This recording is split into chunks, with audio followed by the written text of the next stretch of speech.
से Sanjeev Agarwal and you are watching your favourite channel जिसका नाम है थाई लाइफ माई लाइफ। आज हम एक कविता प्रस्तुत करने जा रहे हैं। मैं भी जिंदगी के सफ़र में 2-3 बार लगातार नाकामियों का शिकार हो गया। जो रहता था हमेशा बुलंदियों पर, वो आज औंधे मुँह गिर गया। कभी सोचा ना था इस तरह अचानक ज़मीन पर आ जाऊंगा मैं। कभी नाकामयाबी शब्द से सामना जो नहीं किया था मैं। इतना उदास, इतना मायूस कभी ना हुआ था मैं। फिर निकल पड़ा उदासी में गाड़ी उठाकर, यूं ही ख्यालों में अकेले अनजान सफ़र पर।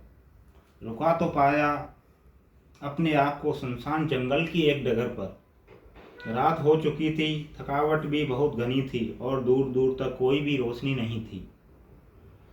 जानवरों का शोर और कीड़ों का डर मन को दहला रहा था।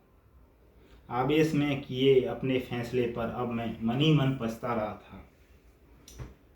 थक हार के भूखा प्यासा गिर गया एक पेड़ के पास, एक तालाब के किनारे।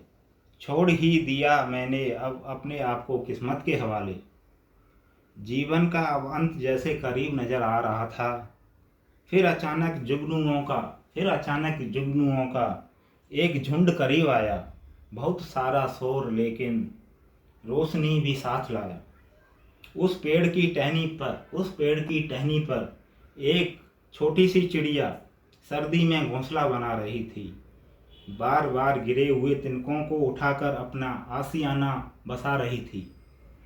कई बार असफल हुई पर हिम्मत न हारी। आखिर सौंबे प्रयास में उसने अपना घर बना लिया था। कब सवेरा हो गया उस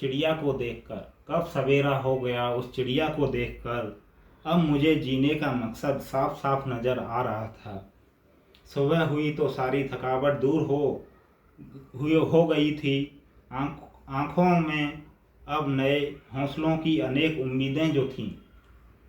सुबह हुई तो सारी थकावट दूर थी, आँखों में नए हौसलों की अनेक उम्मीदें जो थीं। घर में खुद ही पहुंच गया जंगल को पार कर। अब तो ये जंगल ही मुझे खुद ही रास्ता बता रहा था। उन जुगनुओं ने, उस अकेली चिड़िया ने मुझे जीने का रास्ता बता दिया। अब कभी ना हार मानूंगा ये सिखा दिया। Thank you for watching.